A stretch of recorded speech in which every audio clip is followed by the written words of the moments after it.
esta serie que hemos estado trabajando, titulada La deidad de Jesucristo y la doctrina de la Trinidad, con esta parte que hemos llamado Jesús es Dios, pero tratando de demostrar por la Biblia que en efecto Jesús, nuestro Salvador, no es meramente un hombre, no es un ángel, no es un semidios creado como enseñan los testigos de Jehová. Jesús es en efecto la segunda persona de la Trinidad, el Hijo de Dios, el Mesías Salvador, quien también es Dios. Y en eso creemos no porque nos hayan forzado la idea, ni lo creemos por tradición, lo creemos porque la Biblia así lo enseña. Y como siempre, tomo como punto de partida para esta serie de predicaciones y estudios, digo que esta doctrina, aun cuando es bíblica, no es fácil de captar de la Biblia, de extraer de la Biblia, porque no hay textos, ni pasajes, ni versículos donde explícitamente se afirme que Jesús es Dios. Lo hacemos porque inferimos, podemos deducir utilizando el razonamiento que Dios nos dio, podemos llegar a la conclusión por lo que ahí dice que Jesús es Dios. Está en efecto en la Biblia, no de manera explícita, sino está de manera implícita contenida allí. Y son la serie de principios, la serie de criterios, ¿verdad?, de premisas, estudiando estas cosas para poder tener claro esas premisas, esos criterios, esos principios que son eternos, porque si no, no se llamasen principios, son premisas universales, ¿verdad?, que se mantienen en el tiempo y en el espacio y que constituyen el grupo en matemáticas se llama corolarios, o el grupo de premisas dadas para poder, conjugando con otro pasaje, concluir que Jesús es Dios y que de hecho es la segunda persona de la Trinidad, ¿verdad?, el Hijo de Dios, el Mesías. Y esos son los criterios que hemos estado estudiando en estos tiempos, ¿verdad? Hemos visto el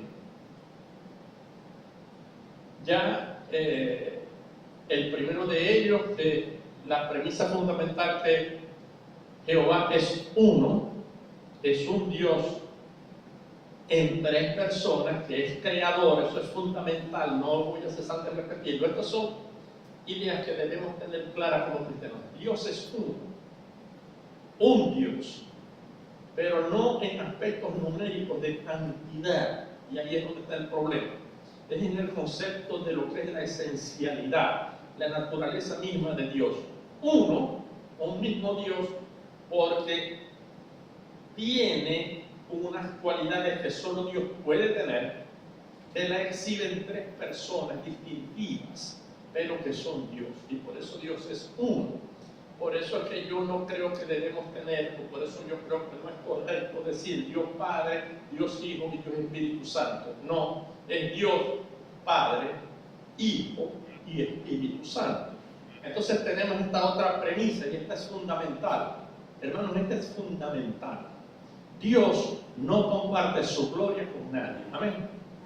No permite que se le dé gloria a nadie más sino a Él.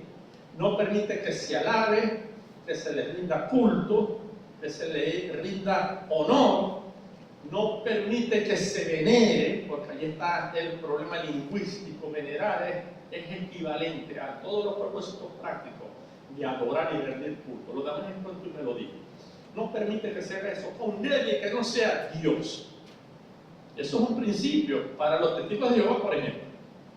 Jesús, en la Biblia dice que se le dé honra, gloria y alabanza. Ahora, si no es Dios, y la Biblia dice que no se le puede dar gloria, honra y alabanza a nadie que no sea Dios, ¿cómo quedamos allí? Hay una contradicción, ya la resolvimos con la Escritura, ¿verdad?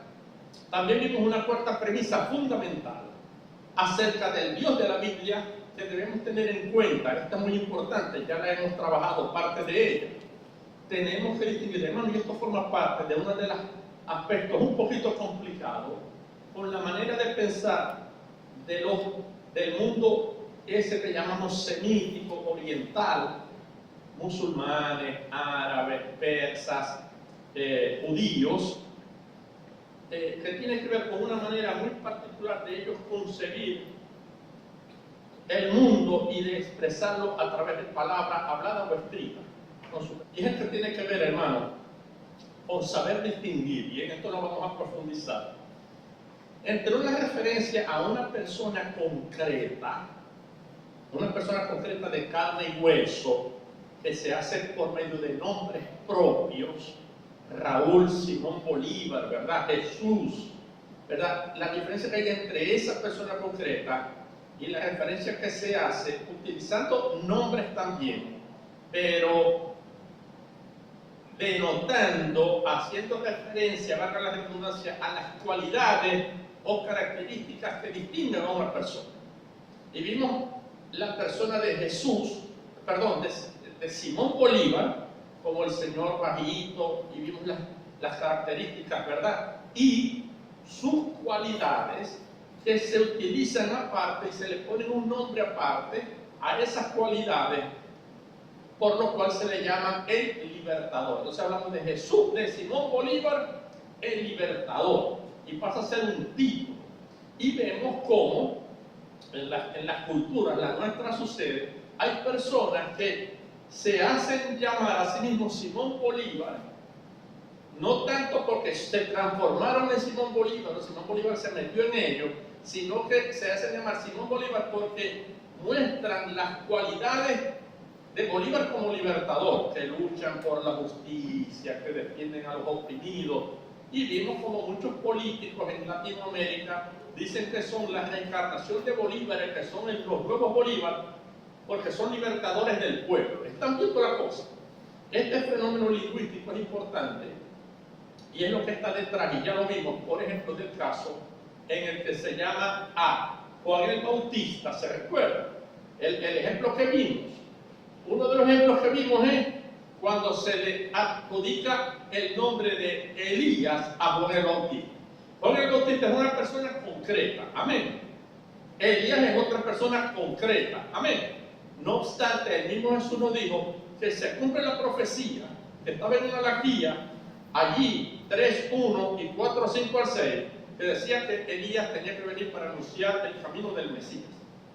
Entonces los apóstoles le dijeron, pero el que vino fue Juan el Bautista. Y Jesús le dice, bueno, Juan el Bautista es aquel Elías que había de venir. Entonces, ¿por qué? Porque se le adjudicó las cualidades de Elías a Juan el Bautista, de manera que se llama Juan el Bautista también Elías. ¿Lo vemos?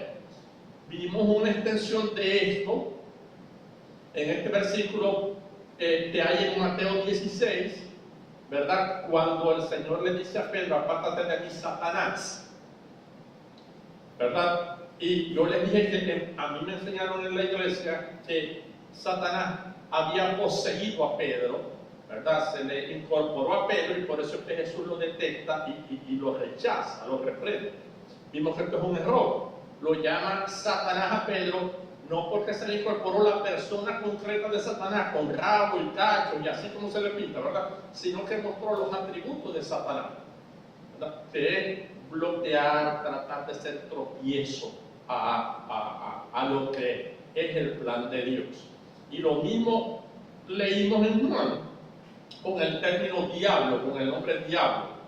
Yo escogí a 12, yo de vosotros es diablo. Entonces no que a Judas se le incorporó el diablo, no, es diablo porque muestra los atributos que muestra el diablo bajo ese nombre. Y vimos que el diablo es grollero, es el que abre espaldas tuyas para destruir y traer enemistad, ¿verdad? Que es lo que hizo justamente Judas. Habló mal del Señor y lo vendió mientras él estaba allí en el Monte de los Olivos, fue y lo vendió y lo vinieron a capturar. Están viendo, por eso es que es diablo, no porque se le incorporó la persona del diablo y se le incorporó a Pedro la persona de Satanás, no, sino que mostraron los atributos de ellos. Y se les da el nombre del portador de estos atributos. ¿Me estoy dando a entender? Esto ya lo trabajamos. Lo mismo sucedió, y es importante esto con el caso del Mesías, ¿verdad? Jesucristo es el Mesías y tiene el título del Mesías. Y sabemos qué cualidades tenía que tener el Mesías, un Mesías, para que pudiese ser llamado una persona con un nombre propio, pudiese ser llamado así, Mesías. A Jesús, que fue el nombre de pila, ¿verdad? Se le dice el Mesías porque tiene las cualidades de el Mesías. Ahora se hace referencia a un Mesías y lo vimos, ¿verdad? Mesías, y vimos lo que significa Mesías, que es unido, y vimos que en griego se le dice al Mesías Cristo, ¿verdad? Y de allí podemos deducir, por tanto, que Jesús es un ungido es Mesías y Mesías es Cristo. Y la referencia que se hace cuando usted oiga el término Mesías es a la condición de un rey enviado específico, y lo vimos, ¿verdad? Un rey de Israel, descendiente de David. Tenía que ser la característica de la tribu de Judá, descendiente de David, de ningún otro, con las cualidades que David tuvo, entre las cuales estaba que era justo, que gobernó, que expandió el territorio, ¿verdad? La Biblia se nos dice también las condiciones de dónde tenía que gobernar este Mesías, la extensión del reino. Vimos que era toda la tierra, en el caso del Mesías prometido, que es Jesús, ¿verdad? Y no hay manera de contradecir eso. No sé por qué los judíos hasta el día de hoy no lo entienden. El tiempo de duración de ese reinado, aquí es donde está una pista de que este descendiente humano de David tenía que ser sobrenatural, porque ¿cuál es la extensión del reino de este Mesías, de este rey? Mesías es el rey que gobierna con justicia, ¿verdad? Que fue escogido por Dios como David, fue consagrado para hacer el trabajo como lo fue David. Esa condición, ¿qué tiempo debería tener el reino? Eternamente. Ahora, ¿cómo alguien puede gobernar eternamente si los hombres mueren? No son eternos, físicamente no son eternos. Son eternos en cuanto a la parte espiritual. El alma y el espíritu no desaparecen, pero el cuerpo físico sí cesa de ser. Amén. Se desintegra, se descompone ya, enterrado en la urna, en el cementerio. Pero el espíritu y el alma no, siguen eternamente, son inmortales. Esto es importante tenerlo en mente, ¿ok? El ser humano es inmortal en cuanto al aspecto espiritual. O nosotros dejamos de existir cuando el cuerpo físico muere y se corrompe. Dejamos de existir. No, espiritualmente, y por espiritual quiero decir el componente del alma, que es espiritual, y espíritu, que es espiritual, eso cesa de existir. Eso sigue eternamente. ¿Es o no es? Por eso habla de vida eterna. Lo que muere es la parte material. Muere cuando no, en efecto, dejamos de respirar y de latir el corazón y de emitir actividad cerebral. Estamos muertos y nos vamos a descomponer. Una palabra, el cuerpo se va a podrir. Hay descomposición, hay corrupción. Y hay que enterrarlo porque si no huele mal. Y después ya uno desaparece. Uno lo que queda son los huesos ahí. Amén. Sí hay una muerte en ese sentido, pero en términos espirituales, es decir, en términos inmateriales, atención, el hombre es eterno. No se puede decir eterno porque eterno es de apalante, o sea que no cesa de existir, y eterno significa que no tiene principio, y el ser humano tiene principio el día que es concebido. Amén. Entonces hablamos de que el ser humano es eviterno, tiene principio, pero no tiene fin.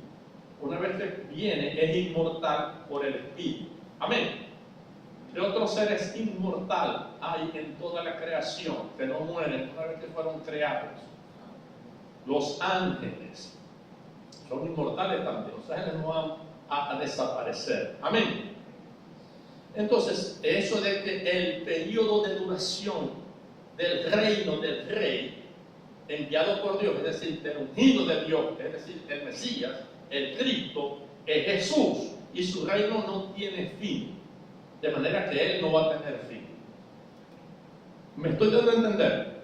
Todo esto lo vimos y analizamos Primera de Crónicas 17, 11 al 14, analizamos Segunda de Samuel 7, 16, Salmo 45, 6, Isaías 11, 1 al 4. Todo esto lo analizamos el domingo pasado, ¿verdad? Trabajamos Daniel 7, 14, estos otros textos de Isaías y luego la profecía que se cumplió con el Mesías, donde se describen una serie de señales que ese Mesías enviado, ese ungido de Dios enviado, ese nuevo rey de Israel enviado, tenía que mostrar esas 6 cualidades, y fueron las que leyó Jesús cuando le dieron, yendo a la sinagoga, le dieron a leer uno de los profetas que tocaba ese domingo, y por casualidad le tocó el que decía la profecía sobre el Mesías, y por eso cuando él la lee, enrolla el libro y dice: esta profecía se ha cumplido hoy delante de vuestros ojos.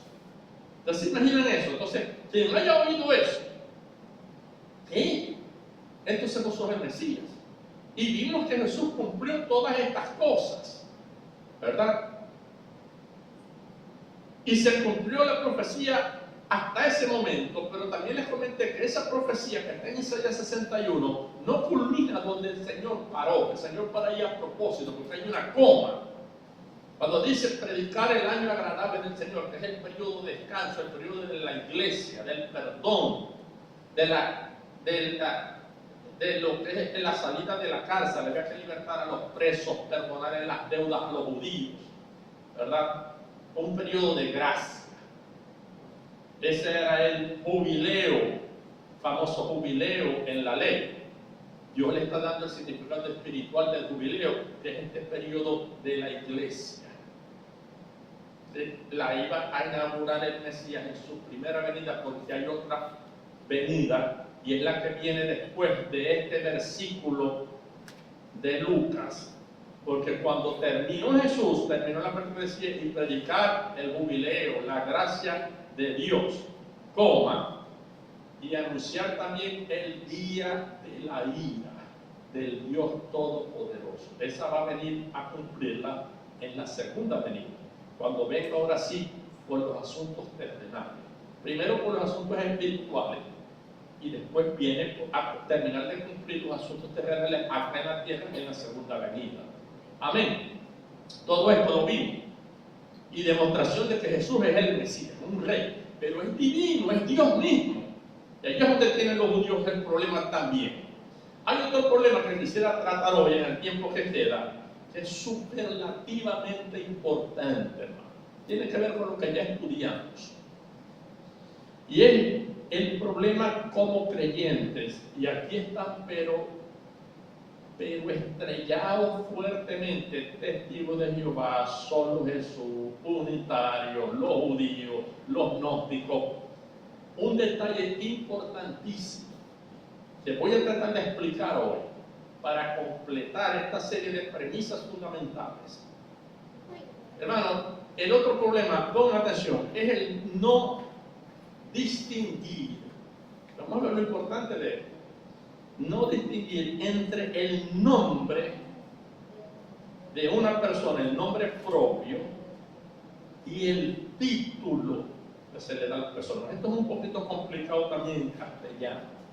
Lo utilizamos a veces hasta de manera natural, sin darnos cuenta, pero es importante diferenciar entre el nombre y el título, porque el título que se le da, y por título ya lo vamos a ver, quiero decir un abogado, cantante, gobernante, esos son títulos, ¿verdad? Héctor Lavoe, yo soy el cantante, él es el cantante. O un título que se le da, fulanito de tal, abogado. Perencejo, médico, son títulos. Ahora, esos títulos, ¿qué significan en castellano? Que es capaz de hacer una serie de funciones mostrando ciertas características, ciertas cualidades. Amén. Zapatero, porque la función es reparar zapatos, porque tiene la cualidad de conocer el zapato, la pega, cómo pegarlo, cómo coserlo.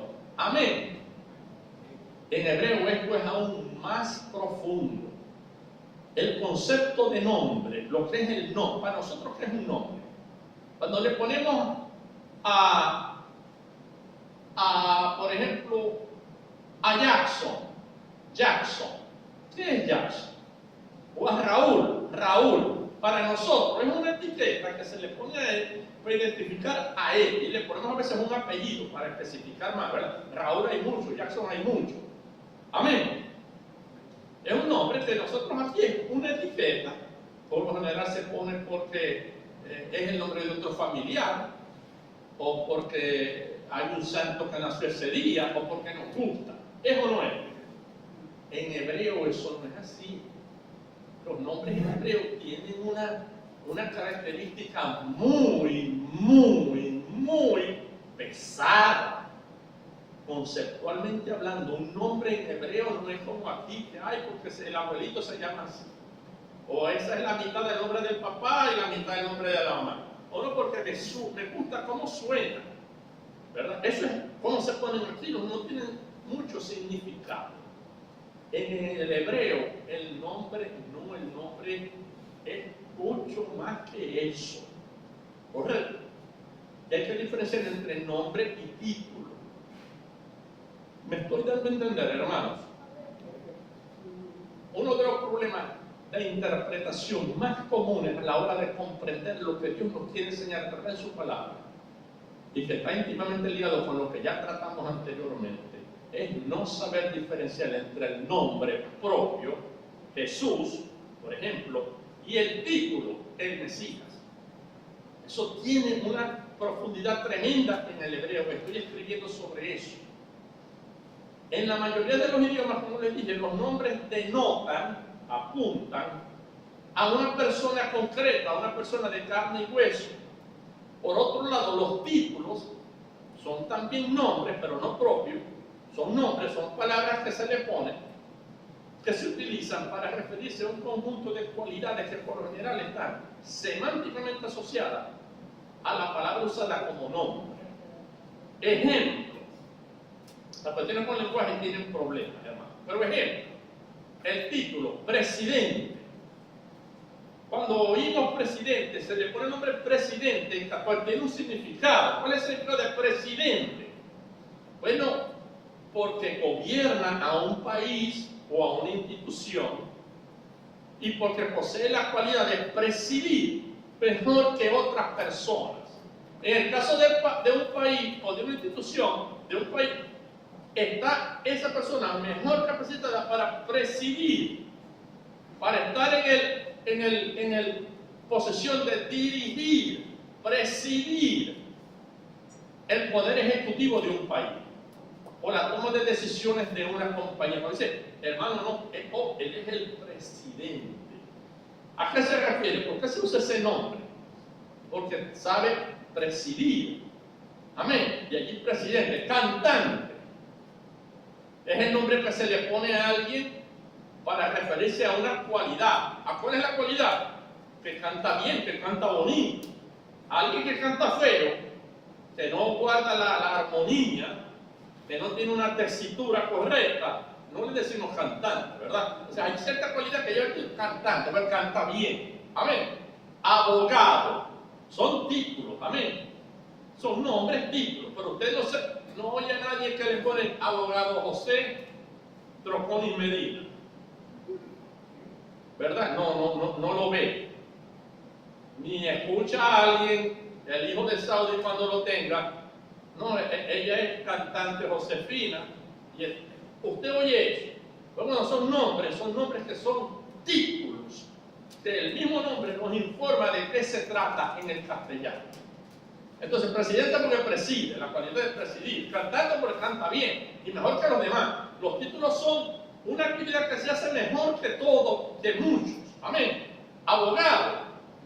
Bueno, porque el abogado, de manera astuta y hábil, aboga por otro. De ahí el término abogado, porque aboga, defiende, ¿verdad? De la imputación de crímenes o delitos que no son justos. Amén. Me estoy dando el nombre, ¿verdad? Overtrofoni. Título, pastor. ¿Por qué yo no me llamo, nombre, hermano, su nombre? Pastor. Obelo, Berto, Trofoni Medina. No. Pastor es el título, aunque hay personas cuyo nombre es pastor, Pastor Maldonado. A veces es interesante. Amén. Pastor, ¿por qué? Pues tiene la cualidad de pastorear a unas ovejas, una metáfora de el que cuida, en este caso a otras personas cristianas.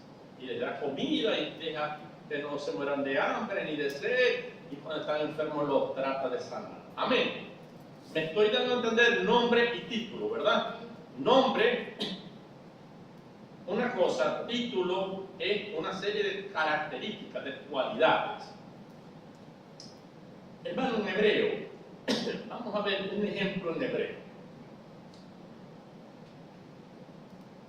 Vamos a tomar la frase Rey David. Por lo general, un lector hispanoparlante como nosotros entiende a entender esta frase de cuidado con esto, porque esto se va a aplicar en el Hijo de Dios.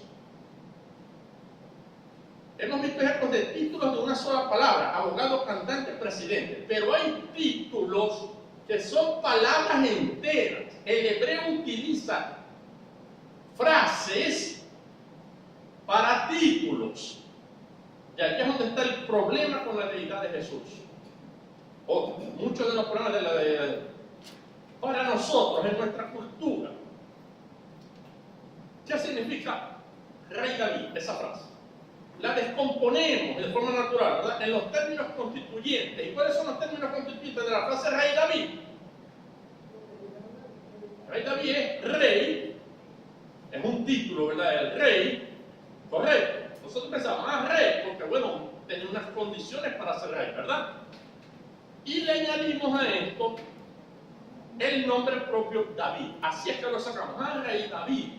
Bueno, es un señor David, y sabemos que David, por tanto, ¿verdad? Es el pastor como persona, de carne y hueso. David, la persona, pastor que nació en Belén, ¿verdad? Como persona, hijo de Isaí, venció a Goliat, fue escogido por Dios para gobernar y ser juez de Israel, en lo que respecta a los asuntos civiles y militares. ¿Eso no es? Así que lo pensamos nosotros, ¿verdad? Y el término rey, ¿verdad? Es el término de las cualidades que gobierna con justicia y todo lo demás. Eso no es. En el pensamiento hebreo, hermano, para que ustedes vean cómo piensan en esa cultura, por lo menos en la cultura de los tiempos de la Biblia, miren cómo se va a comprender el término Rey David. Van a agarrar a David y no lo van a asociar con la persona concreta, sino con lo que significa David. David significa el que ama. Y es descriptivo de una cualidad de la persona de David, el que ama. Ellos van a David. No es el tipo no. El que ama. Y la palabra rey, el que gobierna. Descriptivo del carácter de esa persona que se llama David, derivado de sus cualidades, porque es valiente, aguerrido, noble, buen estratega, de manera que podemos ver que ambas palabras son descriptivas de qué? De el carácter y la cualidad de la persona, de lo que hace. Lo descomponen mirando los verbos, no los adjetivos. David, el que da amor, del verbo amar, ¿están viendo? Y rey lo asocian con gobernar. Nosotros asociamos más a el amor y el gobierno, cualidades. En hebreos se enfatiza más la acción. Los verbos describen la acción, el verbo amar y el verbo gobernar. Esto es clave tenerlo en mente, amén. Para ellos los nombres en estas frases tienen el significado de lo que hacen. Entonces David no es una persona, sujeto, pelo blanco. Fíjense que son cualidades, pelo blanco, bajito, gordo, flaco. No. lo que él hace, que es un tipo que ama, un tipo amoroso. Por lo tanto, miren lo que significa el término Rey David en hebreo. Rey David va a significar quien nos gobierna es el que nos ama. Por eso es que Jesús, el Mesías, es el Rey Jesús, porque Él es quien nos gobierna y quien nos ama. Por eso no cualquiera era rey. Hubieron reyes pícaros, malucos, que no amaban al pueblo, se amaban a sí mismos. Amén. El Mesías, si era en efecto el Mesías que Dios mandaba, tenía que ser amor y tenía que gobernar como Dios manda. Amén. No, para un judío, Rey David no significa lo mismo. Y aquí está la diferencia entre nombres y títulos. Ambos están más inclinados a lo que hacen que a las cualidades que tienen. Y esto es importante cuando estudiamos el término Dios. Porque ¿a quién se le llama Dios en la Biblia? ¿A quiénes se les llama Dios en la Biblia? Dios es uno, ¿verdad? De manera que Dios solamente debe ser Jehová. Amén. ¿A ustedes les hace sentido Dios Baal? Ese no es Dios. ¿Les hace sentido a un ángel que se le llame Dios? ¿Por qué? Si no está acostumbrado para nosotros Dios es un término, ¿verdad? Muy restringido. Dios es lo superlativo, lo máximo, el único que hay. ¿Correcto? Pero para un judío este término no es igual. Vamos a ver que Dios o dioses también se llaman a los hombres y dioses también se le llaman a los ángeles.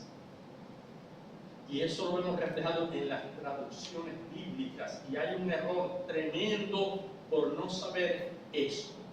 Dios como título y Dios como nombre. Como título tenemos que enfocarnos en las cualidades que hacen que alguien sea Dios. Como título es una persona concreta que en efecto sea Dios. Me estoy explicando, hermanos. Vamos a ver un poquito más en esto.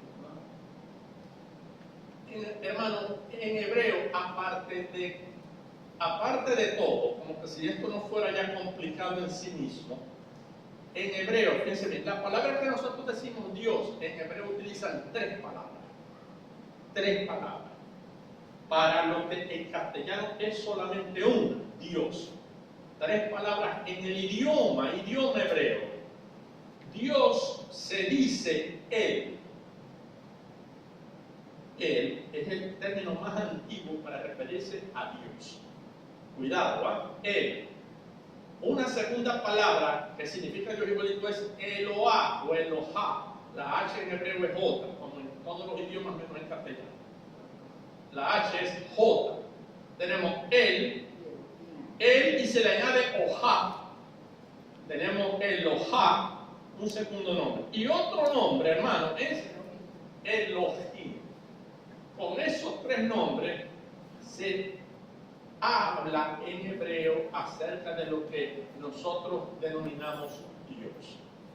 Esto es importantísimo en hebreo. En hebreo hay que descubrir si está trabajando con un nombre como propio o con las cualidades del Dios propio y un nombre como título.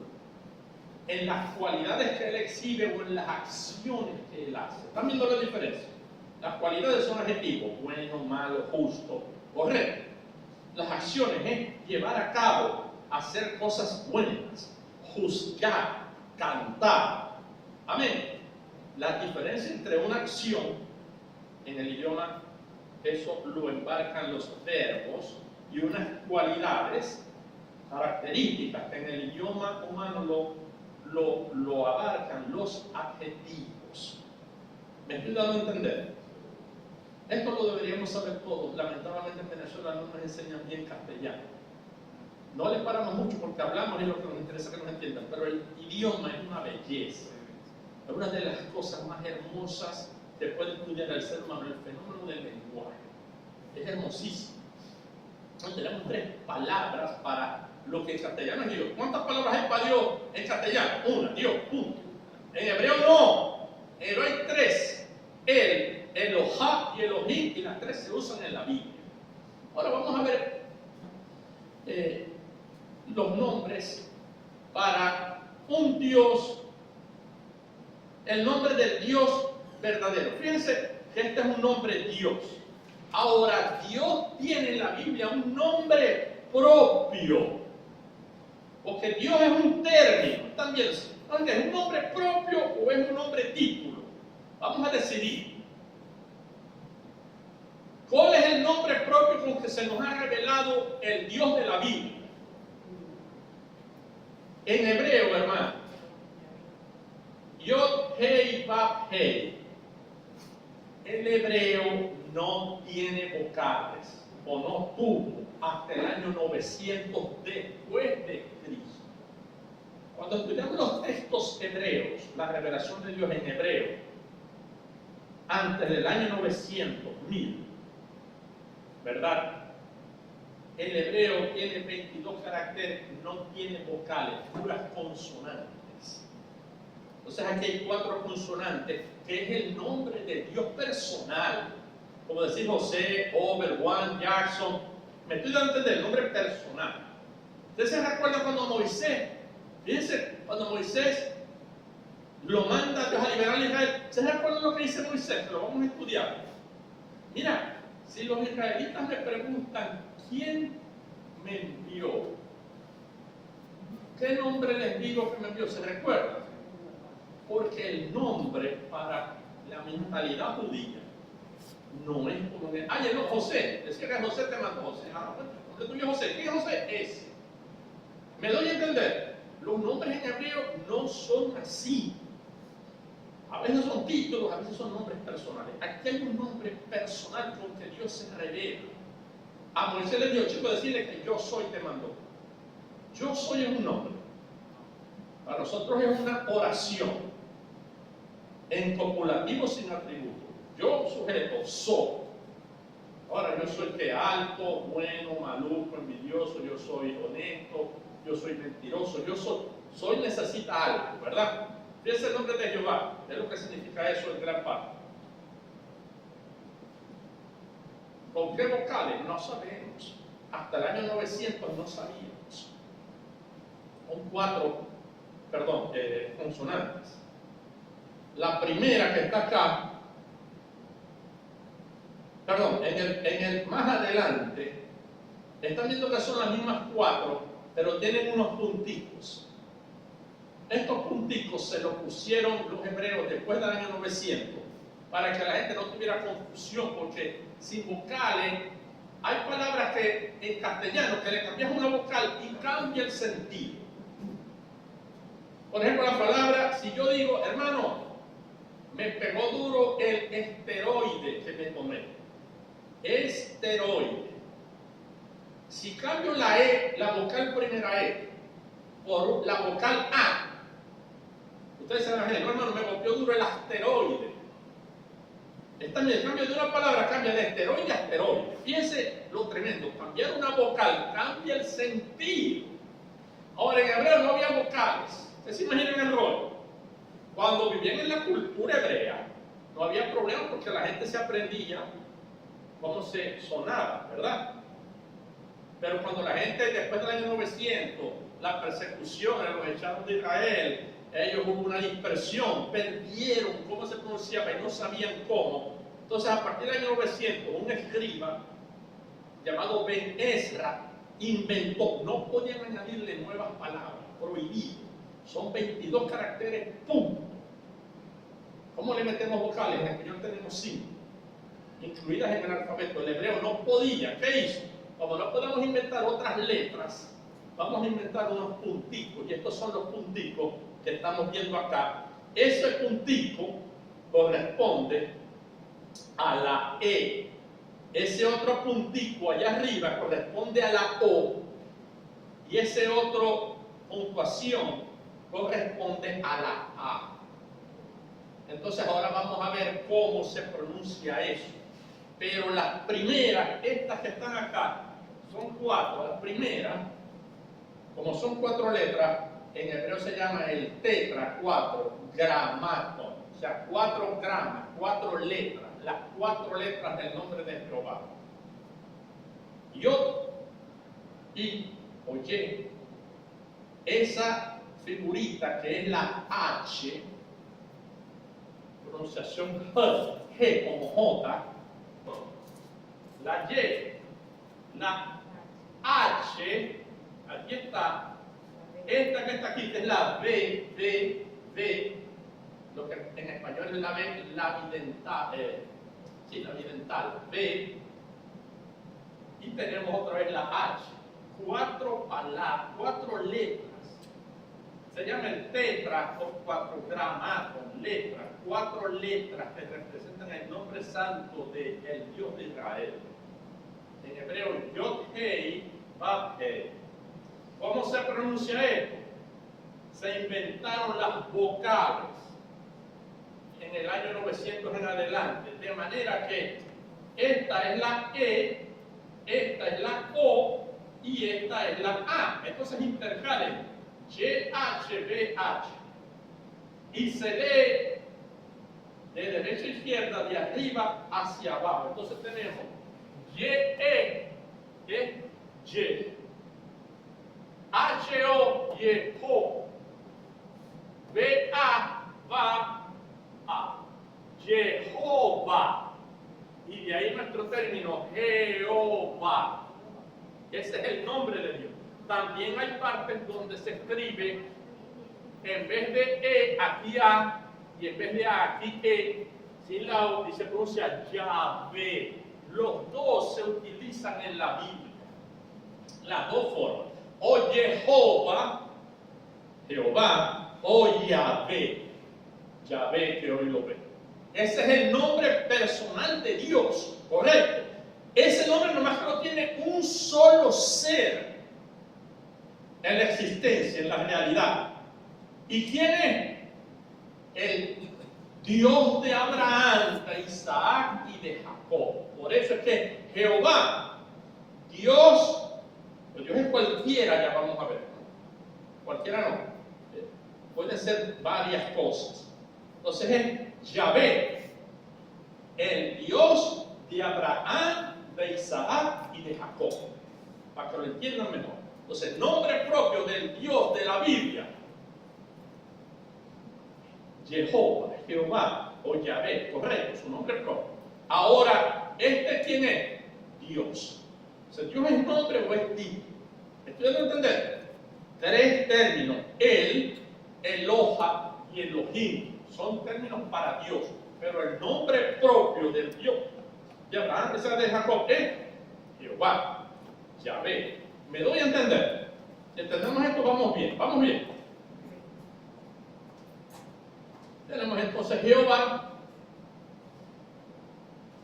y de allí viene Jehová, Yahvé. Jehová, Yahvé.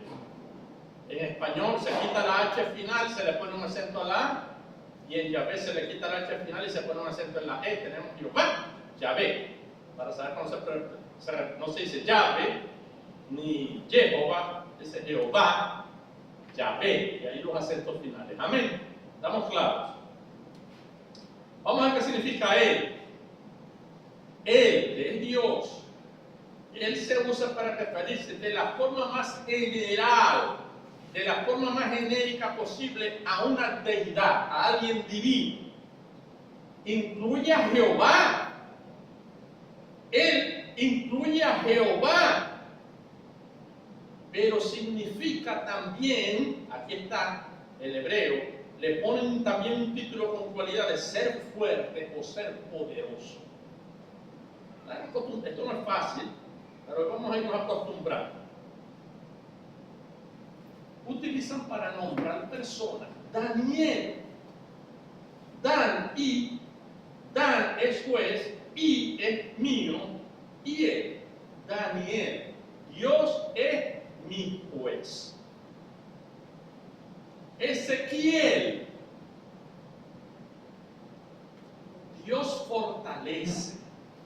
Miren que terminan en él. lo ponen al final. Él es Dios, Dios algo. Betel, casa de Dios. En hebreo casa se llama Bet. Bet. Bet, ¿qué significa? Casa de Dios. ¿Me doy a entender? Emmanuel. La Biblia dice que significa Emmanuel. Él es Dios.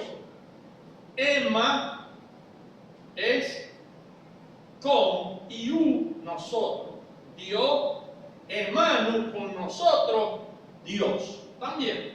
Él es el término más genérico para Dios. Lo pueden poner conjugado a nombres de personas. Pero también se le llama Jehová de esta manera. El segundo nombre, Elohá, usado para referirse también a cualquier deidad, pero mayormente, es más específico, mayormente se usa para referirse a Jehová Yahvé. Yahvé Elohá, Elohá Yahvé, Elohá Jehová, correcto, también significa Dios. Se utiliza mucho para Jehová Yahvé. Y el último, y este es el problemático, Elohim. Elohim. Aquí está el problema, hermano. A veces el nombre, a veces es típico.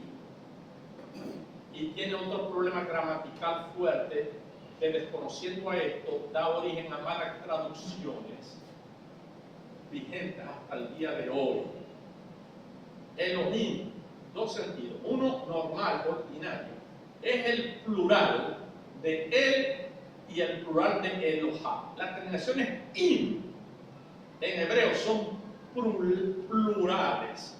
Entonces, Eloá, plural, añadirle im, Elohim, correcto. Kadosh es santo. Dos cosas santas. Cuando hay varios santos, ¿cómo se diría? Kadosh Shin. ¿Me doy a entender? Elohim, en un sentido, son varios él, es decir, varios dioses. Es el plural para dioses, para pluralidad, pero tiene un sentido restringido, ojo pelado con él. También funciona no como plural simple, sino como un plural superlativo, o sea, lo máximo. Si es Dios, es el más altísimo, lo máximo, el supremo. También, y es un plural así, plural superlativo, de una persona, pero no plural. En este sentido significa no dioses, sino Dios, pero el Altísimo, Dios el Supremo, lo máximo. Por lo tanto, es el nombre de Dios que se utiliza estricta y únicamente para Jehová. ¿Me estoy dando a entender? Más o menos, ¿verdad? Salmo 51. El Dios de dioses, Jehová, ha hablado y convoca a la tierra. Y aquí toman muchos gnósticos que hay varios dioses, pero hay uno que es el superior a todos. Hay una doctrina que se llama enoteísmo, que dice que hay varios dioses, pero uno que es el más importante. Nosotros no somos enoteístas, somos monos, hay uno y no hay más. Entonces, ¿por qué dice Dios de dioses? Como que si fueran otros dioses. Una pregunta importante, ¿verdad? Hermano, error esa traducción. Error. No es así. Ahora, porque lo diga yo, vamos a ver en el hebreo. ¿Cómo se dice eso? Como ustedes no saben hebreo, vamos a empezar. El hebreo escribe de izquierda a derecha. Vamos a componerlo para entenderlo mejor. Vamos a darle de derecha a izquierda el hebreo. Vamos a hacerlo de esta manera. Y lo voy a traducir abajo en hebreo literalmente, pero no interesa. Me interesa que se fijen en él, Elohim, Jehová. Hermano, aquí están dos nombres de Dios y el nombre personal del Dios de la vida. Él, en un solo versículo, pegados los tres. ¿Cómo traducimos esto? Él, Elohim, Jehová, Diber Baikea Aretz. Hades es la tierra. Esto es convocar. Entonces, ¿cómo traduciríamos nosotros si fuéramos traductores? Él es un Dios. Este es el plural. Entonces es Dios de dioses. Dios y dioses. Entonces es Dios de dioses. Jehová convoca la tierra. Entonces está buena la comunicación. Es rojo. ¿Qué tal si traducimos este nombre de Jehová? Esta es la referencia a Jehová, pero como Jehová, no dioses, sino Dios, el Dios supremo. Esa es la traducción correcta. Dios el Altísimo, el Supremo, el Superlativo. Jehová habla. Esa es la traducción correcta. El más grande de todo, el supremo ser del universo, el que manda, el que creó todas las cosas, el que las sustenta. Entonces, por eso dice, el Elohim Jehová, el Dios Altísimo. Claro, hay una equivalencia que pudiera ser el Dios de los dioses, pero no porque hay otros dioses, esto es clave, sino que si los hubiera, Él es más que todo eso, chicos. No es literal, no, Él es el papá de los helados. Eso existe, ¿verdad? Cuando te dice, no, hermano, Obed, ese es el papá de los helados, ¿sí, Luis? ¿Qué quiere decir? No, de todas las personas, eso es lo más, ¿es o no es? El papá de los helados, de todo. Por eso es que se utiliza el genitivo plural. Ven el truco que hay. El Altísimo, el papá uva, el mejor de todo lo que hay. Dios, esto es importantísimo. Ya lo vamos a ver, la prima se me está acabando el tiempo. Otro pasaje con este problemita. Este es el más problemático. Salmo 82. Dios está en la reunión de los dioses. En medio de los dioses juzga. ¿Qué idea tienen ustedes cuando leen? Que hay otros dioses y en un momento dado Dios en el cielo los convoca y allí juzga. Esa es lo que entendemos, ¿verdad, hermano? Por no saber bien esa regla, hay errores. ¿Cuál es la situación aquí? Mala traducción con dioses. Mala traducción de dioses. ¿Por qué? Porque lo digo yo, no. Entonces preguntamos, hermano, ¿cómo dirá en hebreo? ¿Cómo será Dios? El que allí está en rojo. ¿Cómo será eso? ¿Cómo se dirá en hebreo ese Dios? ¿Y cómo se dirá dioses en hebreo? Y luego dioses al otro lado. ¿Será que Dios es el de amarillo, que son dioses, es Elohim? Y el otro es Elohim. Vamos a ver cómo dice el hebreo. Porque aquí Dios es una mala traducción. Y el azul también. ¿Cómo dice el texto hebreo? De nuevo, ahí está el hebreo, vamos a enderezarlo. O ahí está enderezado ya. Elohim. Puede ser los dioses, ¿verdad? Puede ser los dioses. Se levantan en la asamblea de Dios. Peor todavía. En medio de los dioses juzga, este es plural. Entonces este no puede ser plural. Porque lo que hace este Señor está en singular y tiene que haber concordancia. Entonces no son dioses de Dios, dioses juzga. ¿Quién juzga? Dios, no dioses. Entonces aquí este no es el plural. Este es Dios. Dios se levanta en la asamblea de Él. Entonces tenemos Elohim, Él y Elohim. ¿Cómo se traduce eso, hermano? Esto es importante para los de Jesús. El problema ahí luego tenemos esos dioses. Aquí.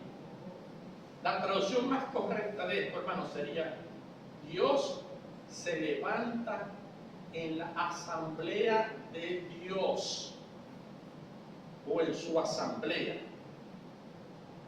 en medio de los jueces juzga. ¿Por qué se puede traducir Dios por jueces? Lo vamos a ver. De esta manera, para que lo sepan, para mi sorpresa, esta la traduje yo así. Elohim, Él y Elohim. El primero no es Dios, es uno solo. El Dios el más altísimo de todos. No da el nombre propio, pero no puede ser el plural por el verbo juzga, no dice juzga. Entonces es el Dios superlativo, es decir, Jehová, ¿verdad? Se levanta, porque es el que manda, en la asamblea de Dios. Una manera de decir, en su reino, en su ámbito, Él se levanta. Y en medio de los jueces juzga.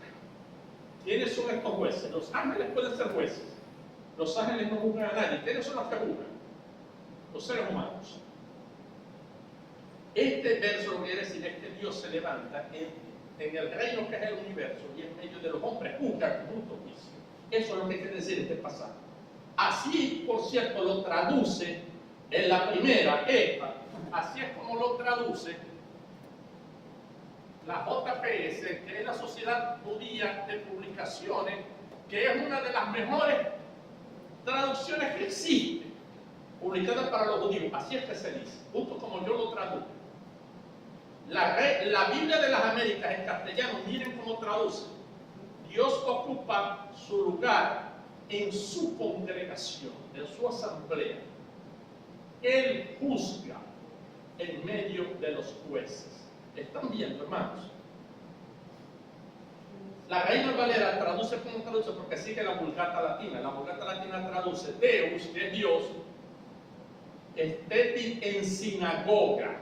Se levanta en la sinagoga. Sinagoga es la asamblea, la reunión, la congregación. Lo que va a llamar Jesús posteriormente eclesía, iglesia. Traduce la Reina Valera como traduce la Vulgata, porque la Reina Valera, después de todo, es una copia de la Vulgata en muchos sentidos. La Vulgata en latín dice Deus estetit in sinagoga deorum. Este es el genitivo de Dios, de los dioses. Dios se levanta en la asamblea de los dioses, in medio autem Deus de Judica. En medio de ellos Dios juzga. Y esta Vulgata traduce, así como la Reina Valera traduce de la Vulgata se basa en la Septuaginta, en el griego. El griego dice exactamente lo mismo. Allí está la confusión, mala costumbre de la Vulgata, de la Septuaginta. ¿Quién sabe que LXX es la Septuaginta? Eso se enseñó aquí en la iglesia, en clase de bautismo. Hay una traducción al griego del Antiguo Testamento hebreo llamada la versión de los 70, LXX, la Septuaginta. En griego dice así: lo que está en rosado, Dios, lo que está en amarillo es de dioses, y los que están en azul es de los dioses también. Ahí está el error y la mala traducción que nos llega hoy, pero hay traducciones, como en la Biblia de las Américas, que lo hacen y así hay otra. Ahora bien, hermanos, ¿por qué se traduce Elohim como jueces? Porque el nombre puede utilizarse como nombre o como título. El nombre es el plural de Dios o el superlativo para Jehová, y el título nos habla de cualidades. La pregunta entonces, ¿cuáles son las cualidades que distinguen a algún ser que se llame Dios, a una deidad? ¿Cuáles son las cualidades? Porque si tiene alguna de las cualidades que el título Dios tiene, también se le llama Dios. Pero no es el Dios superlativo cuyo nombre es Jehová. ¿Me doy a entender? ¿Cuáles son las cualidades? Las voy a decir y culmino con esto y las estudiamos más a profundidad después. Toda deidad debe tener al menos una de estas cualidades. Y solamente Dios las tiene todas. Debe ser inmortal. Una deidad es inmortal. Inmaterial. No puede ser material para que sea deidad. Debe ser fuerte y poderoso. Debe tener capacidad de gobierno, de dominio y de señorío, y debe gobernar con justicia. Debe ser un buen juez. 4 calidades por lo menos que hacen que algún ser se le adjudique a Dios. Si tiene una de esas, en griego y en hebreo se le llama también Dios. De tal forma que para el pensamiento hebreo y griego también, cualquier ser que tenga o se espere que tenga una de esas cualidades, se le puede adjudicar el título de Dios. Ahora, el que las tenga todas, que no existe un ser que tenga todas esas, ese es Dios Altísimo. Amén. ¿Quiénes son los que tienen estas cualidades? Aparte de los dioses que le ponen los seres humanos inventados, rapidito, los ángeles y los hombres. Los ángeles porque son inmortales. Los ángeles no mueren, a ellos se les llama dioses. También se puede traducir, Dios está en la reunión de los ángeles, porque son Él. También se acuerdan que era Él. Dios está en la reunión de los ángeles y en medio de los ángeles juzga. El problema es que los ángeles no juzgan. Entonces no puede ser ángel, que es una traducción que hay.